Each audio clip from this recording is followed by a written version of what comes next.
What's going on, YouTube? Got a big one for you here today.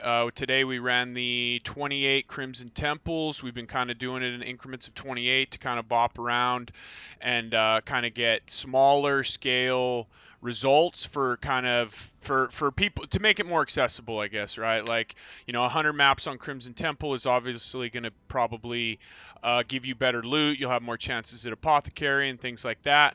But all right, real quick, boys, I just had to interject. I had these drops, might be the craziest drops I've ever had within a 60-second span. Absolutely nuts. It's not part of the 28 maps, but it's the same strategy I was just farming after, just on my own off stream. And just check it out, and then we'll get back to the video. Thanks. Make sure you like and subscribe. Appreciate you guys, but hit that like button for sure. All right, peace out.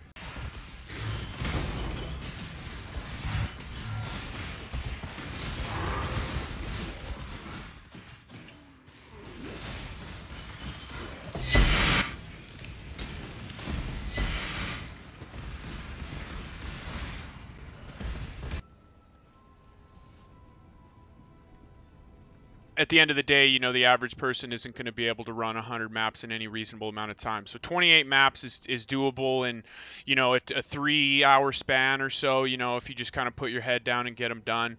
So, yeah, here's the results. It's super good. I do want to start off by saying that, in some of my previous videos, like the headhunter one and stuff like that, there were some complaints that, like, oh, you can't show the apothecaries as part of the results, like it's not reasonable, blah blah blah blah blah, which doesn't really make sense to me. Like, if someone was farming ashes of the stars to try to get results and all that, you wouldn't have them remove that, right? Like, the whole point of farming Crimson Temple is to drop apothecary. And to answer your question, yes, we dropped one in the 28 maps.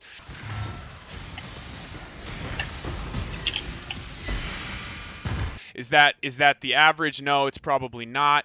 But again, in about 2 to 3 weeks of running this strat, in certain variations, this is kind of the locked-in strat that seems to be the best. I've been doing a lot of tests and stuff like that, but we've now dropped 5 in the course of about 3 weeks. So it is somewhat consistent. You can at least expect 1 a week or so if you're running this, if not more.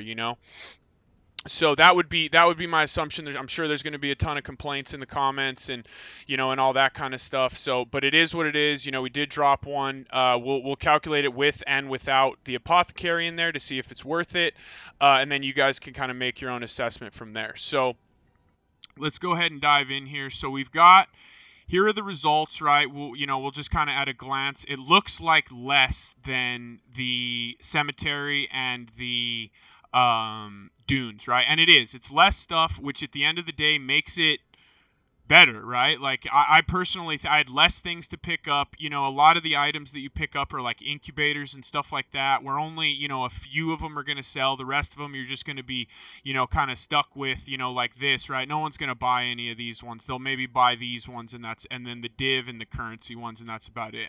But all the rest of these are just going to sit here. So they were calculated in. If you're using them, obviously things can drop from those that will be better, but selling them is going to be a little bit of a pain, right? So that's one of the big benefits. At the end of the day, Crimson Temple, while running the map itself, is a little bit slower than running cemetery or crimson, or clearing the monsters, right, is a little bit slower. The looting is much faster, because when you're doing the Legion and all that kind of stuff, you're kind of required to do the whole map, and then you have to putz around and open up all the chests at the end and pick up all the loot. When Crimson Temple, it's a little bit easier to kind of loot as you're going. That'll be a preference of yours. Some people like to clear the whole map. I prefer to just pick up less things and do it quickly and more efficiently and get more maps out of the way in an attempt to drop more better items, right?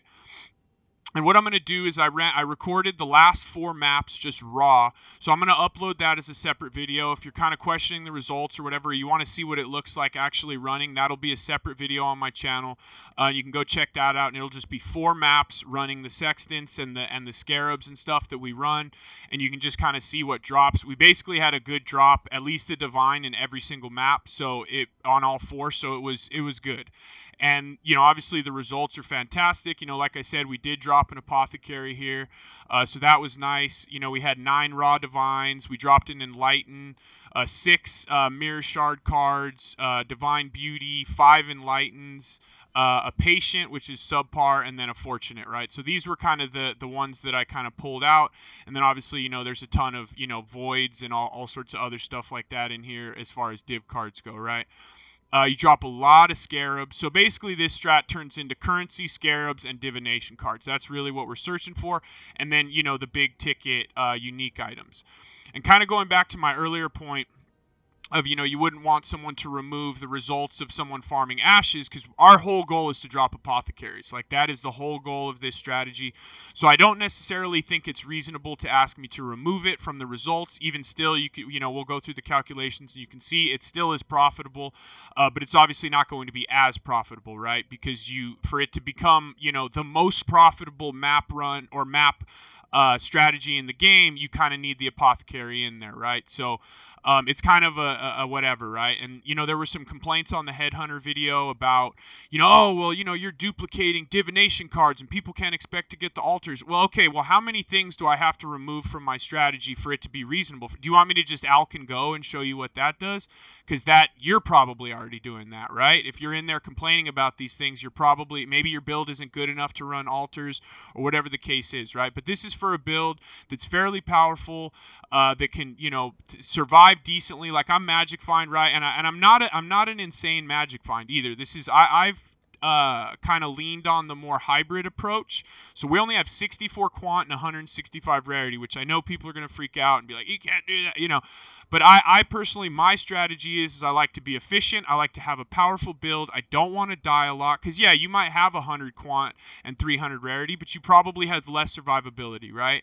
So I prefer to find a middle ground and really take advantage of the quantity and the rarity on altars, and then have good damage and decent survivability. So, we die, some maps we'll get stuck in and we'll die a few times, but for the most part, we make it through the maps without dying, even though they're super, super juiced, right? So I just kind of wanted to get that out of the way, just because I don't fully understand the, remove the big drops. I get it if you dropped a headhunter or a mageblood or something that isn't native to that map, or a mirror or something like that isn't native to the map, that isn't part of your target farm. But apothecaries are part of our target farm, where literally everything we do is to try to drop apothecaries. So we got one, and that was really nice. And that's not, again, you can't be guaranteed an apothecary in 28 maps. I don't want to say that. But it is possible to drop them in a reasonable amount of time. If you're really juicing maps and you're being efficient, they will drop. That's how it works. Like, it's not the most common farm strat in the game for no reason, right? Like, there was a lot of hullabaloo on the headhunter video. And granted, I was very lucky in the headhunter video. We got a double apothecary drop out of a strong box, right? Which, again, people were complaining about the altars when that wasn't even an altar drop. That was a strong box drop. That in this strategy, you are guaranteed to duplicate divination cards and currency from strong boxes. So if a divine drops, it will always be 2. If an apothecary drops, it will always be 2. If it comes out of the strong box itself, not the monsters, but the strong box itself, right? So that's part of the strategy that we're going for here. That is the goal, right? So hopefully, yeah, we've got that out of the way, and kind of hopefully this all makes sense to you. And I'm sure these comments will still end up in the comment section, but it is what it is. At least you can get my reasoning behind all of it, right? So to begin, this is kind of the map that we're looking for here. Ideally you're above 100 for sure quantity, and then if you can get it above 110, that is absolutely ideal. And then obviously the higher you go, the better, but the more difficult the map becomes, right? So, and what we do is, here we can we'll make one real quick for you. so you can kind of see. We'll kind of get through the whole process. This one might not hit, right? But what you're going to do is you're going to start with cartographer's chisels. A lot of people, again, let me preface, a lot of people like to go buy the 8 mods, and they're about 15C a piece. I personally like to roll my own just because I like to do it, but you do, spend a little more time, so time is money, that whole thing. I roll my own. It does end up being a little bit cheaper when you roll your own, but again, the money that you save rolling your own, you are now not in a map making money, right? So it's kind of a balance. I just prefer to do my own because I think it's fun. So we cartographer chisel a white map to make it 20 quality. We're going to alchemy it, right? And ideally what we like to do is I typically roll it for 88 plus. So this one hit 89, so I'm cool with that. We just take a quick glance. Whatever you can't run, maybe you can't run reflect or life regen or mana or whatever it is. So just make sure that that's not on there, and then we corrupt it, right? And so this one didn't turn into an 8 mod, but that is the process of how you would do it, right? And typically, I typically roll 8 at a time, and I basically just take the best 4, right? And so I did not run all 100, plus. Most of them were around 100, for the most part. But there were some 90s, some 95, stuff like that I ran as part of the strategy, just because at some point I feel like you're better off just getting into the map and running it than you are sitting here and futzing with only running 8 mods and stuff like that. If you want to go buy your own, that's fine, but you also have to remember that generally those 8 mods, unless somebody rolled them themselves, they are not going to have that 20% inherent quality in them. They're going to drop as regular maps and then be turned into 8 mods from there. Some of them might have a little bit of quality or whatever the case is, but generally speaking, you're not going to get that extra 20% when you go buy 8 mods that people are dropping from the Sextants and stuff like that, right? So that's how we do the maps. Next, we go into Scarabs, and we have Gilded Ambush, Gilded Divination, Gilded Reliquary, and Gilded Harbinger. And then, and I do want to say this strategy is more expensive on the initial investment to get into than it is for the Dunes and the Cemetery. The Cemetery, they are cheaper to get into, and the currency is lower, but it's a little more steady. When on Crimson Temple, you have the options for those really big drops, right? The apothecaries and stuff like that. So, and then there's other divination cards that we really love, like the mirror shards and all that kind of stuff. So, again, we go full gilded, and then as far as our compasses, we go enraged strongbox, we go beyond. +2 strong boxes, and your strong boxes are corrupted, and that saves us a point in the tree. And then we go Mirror of Delirium, right? So that then we end up taking the ambush for 4C per run, right? So it ends up being pretty good, and I do have the cost here. Now that I'm looking at it, I think I used for the ambush, I did 6C. So this will draw. It's only 4C, so that'll take it down to like a half divine, not enough to change. So you can say this is 18.2. But so the total investment here is 18.4 divines for all the maps, for all the everything in there, right? I have it broken down. If you were to go buy your maps, there are 3 to 4C each. We round up to 4. Costs about 3C each to roll, right? You throw a couple chaos at it. You use your cartographer's chisels and alchemy and a Val orb, right? So it averages out again to about 3 to 4C per. So it 7 to 8 chaos each at 28 maps is about 196 chaos. Just call it a divine, whatever. This has 0.8, right? As far as Scarabs, these are all according to TFT. Sometimes they'll be more expensive. Every once in a while, you might be able to find them for a little cheaper. Kind of just depends, but this is all based on TFT prices or PoE stack. If you go look now, this is about what you pay.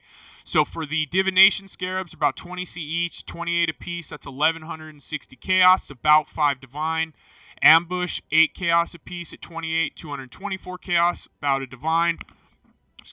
Excuse me.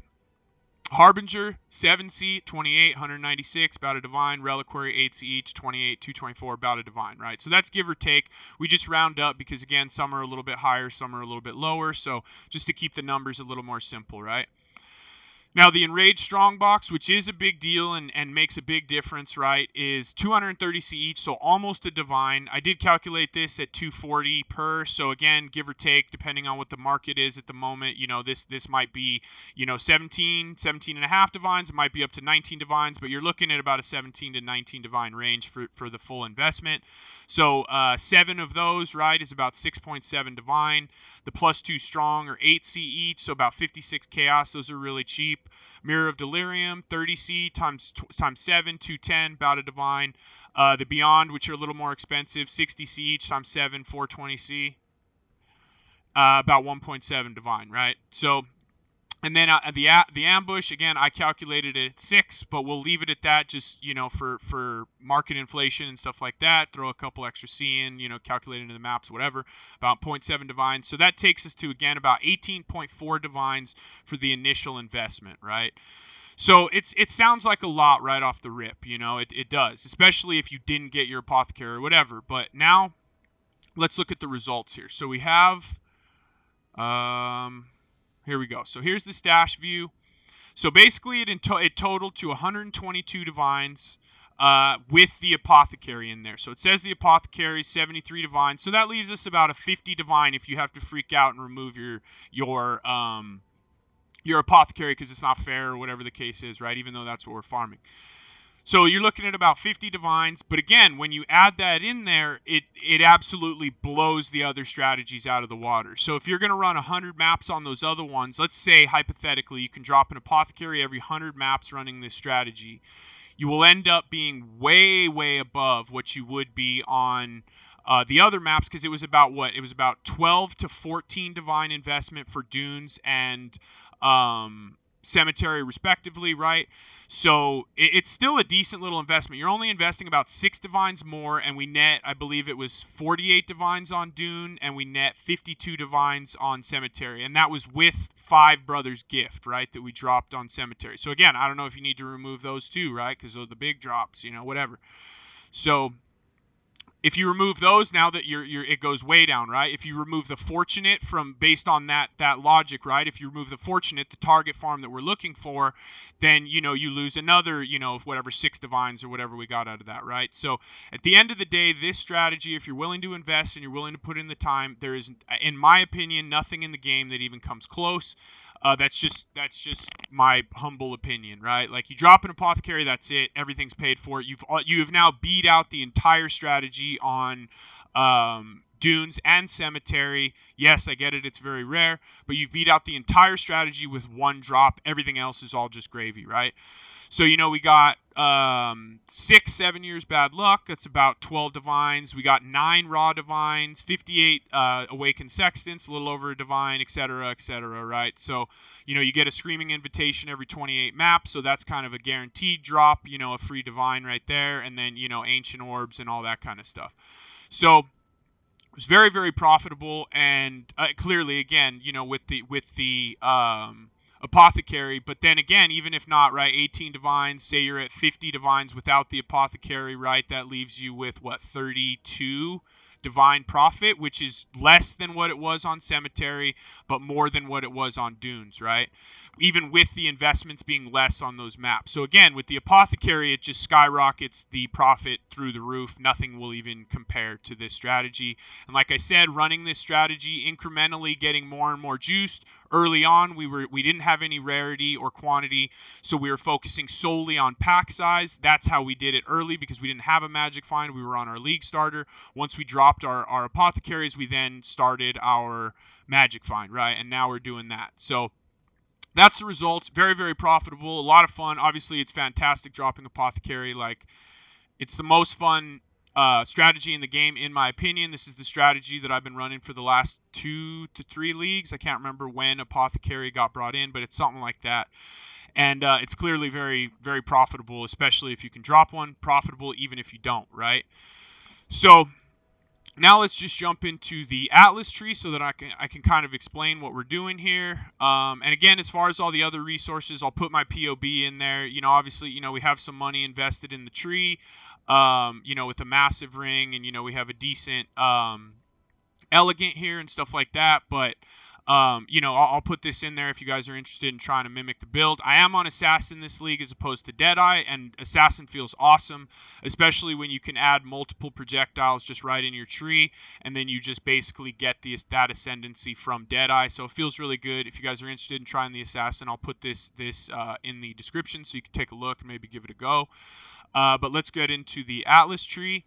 So this is what we're looking like. Again, we had a lot of comments on Wandering Path. I personally think that Wandering Path is not as good as people make it out to be. I think there are certain strategies that would benefit from this, but personally, I think that there are diminishing returns on quantity and rarity, and so I don't think that necessarily boosting these is the best way to go. I think a lot of these large passives are very, very powerful and not worth losing for a little bit of extra quantity and stuff like that. That's my opinion. Some of you might want to alter this and use Wandering Path. I did try it, a very similar tree, just removing all the large passives and trying Wandering Path. It was okay, but it didn't feel as good, and I was like, this isn't it, right? Like, I love the duplication, the guaranteed duplication of currency from strong boxes and divination from strong boxes. You know, if you go watch the raw, the 4 maps that are up as a separate video, you'll see that we do drop a double 7 years bad luck out of a strong box. Earlier in the league, in the headhunter video, we dropped a double apothecary out of a strong box,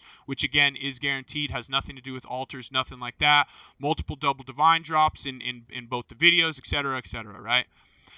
So basically now we're focusing heavily on strongbox, harbinger, beyond, and then all the quantity rarity nodes, right? We run the green altar. Again, you'd be fine running the red altar. I prefer it, again, because I'm on the hunt for the divine altar. I haven't seen either of them this league, so it might be more rare than it's ever been.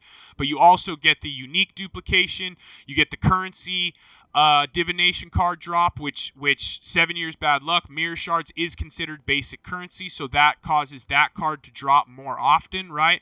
So, and I also think the downsides on red are insane, right? Like, the only bad one that you really get on blue is the one, if you're a bow based build where projectiles fire in random directions, you'll get a little screwed by that one sometimes. But otherwise, I don't think the downsides are nearly as bad as the red. But that's up to you. You can switch over to red if you want to farm, you know, add sextants and currency or chaos and stuff like that to as opposed to blue. I personally prefer blue, right? And then again, we take all the harbingers, and now previously, or in the earlier strats, we were trying to take advantage of harbinger currency. In this particular case, we are using them in place of Legion or Breach, right? Simply because those mechanics are not good on Crimson Temple. So what Harbinger allows us to do is create really tight packs of a lot of rare monsters that drop a lot of loot, buff your headhunter, whatever you need them for, and they're all very condensed, right? And the fact is that with Legion and Breach, they both pause your Delirium Mirror while you're inside them.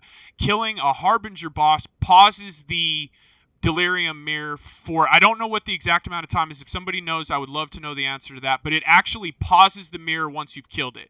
You will get in trouble sometime if it's about to expire and you're fighting it, right? It won't stop the mirror while you're fighting it. But once you kill the Harbinger boss, it completely pauses the mirror. So if you can kill 2 Harbinger bosses early on in the map, you pretty much have Delirium Mirror up the entire map, and you don't really have to worry about it too much, right?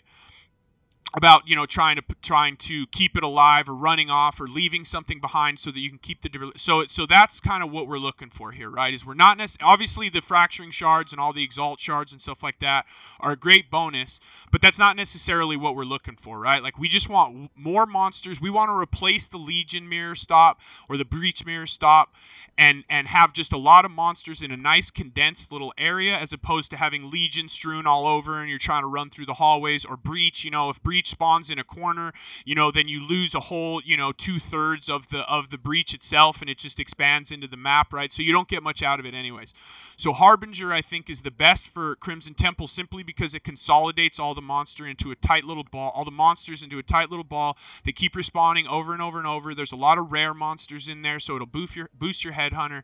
So that's the goal here for Harbinger. It's not necessarily for the currency itself, which is a nice bonus, but it is more for just to get the monsters in the map, right? And then obviously beyond, we take some delirium.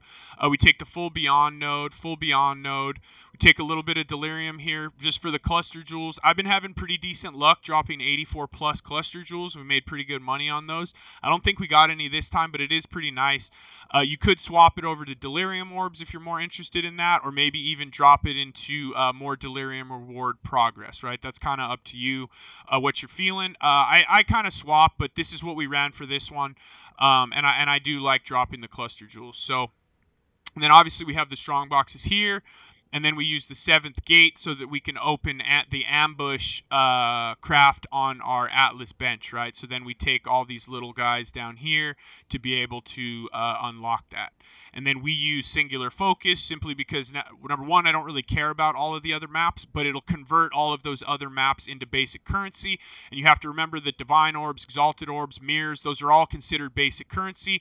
So again, most of the time, 9 times out of 10, it's going to be an alteration or something, or transmutation or something whack.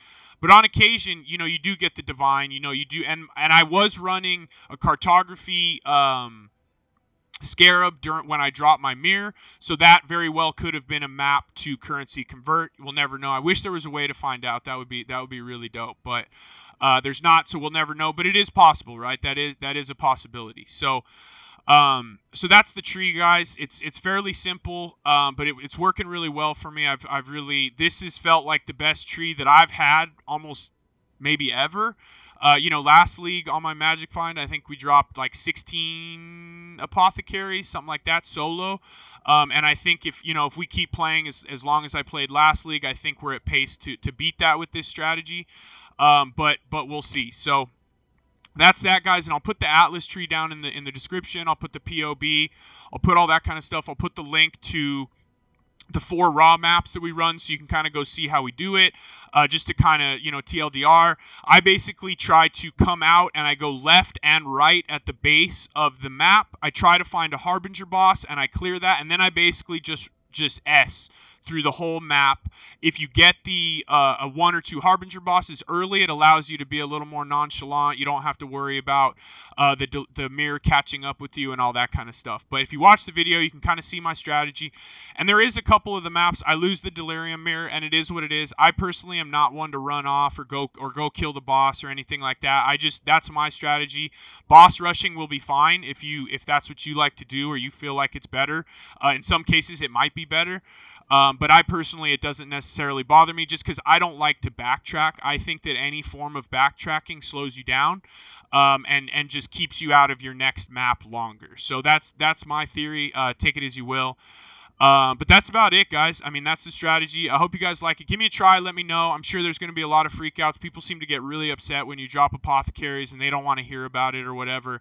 But I personally think this is a really good strategy. This is my favorite. This is the one that I will be running primarily for the remainder of the league as I farm up my mageblood and all that kind of stuff.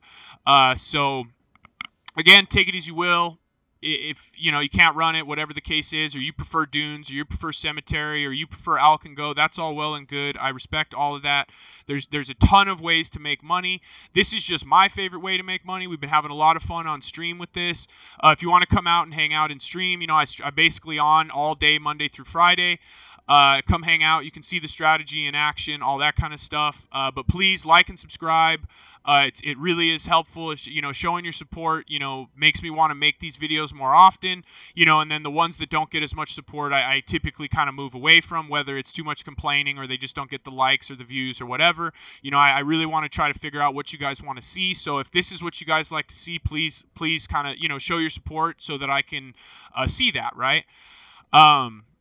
But that's it, guys. I hope this was helpful. And again, please let me know your results. If you run this and it's awesome, let me know. If it's garbage, let me know. I don't really want to hear if you think that this is, or in theory, this is a bad strat, or whatever. I don't really need to hear it. I would like to hear, if you ran it, or if, whatever the case is, right? Like, or if it looks interesting, or maybe if you see something that maybe I could improve on. I'd love to hear all that. But, guys, I don't really need to hear from the people that just can go and say this doesn't work and have never tried to juice a map in their life. I just, none of us really need to hear it, right? So, I appreciate all of you. I really do, more than you know. And that's it, guys. We'll see you on the next one. Peace.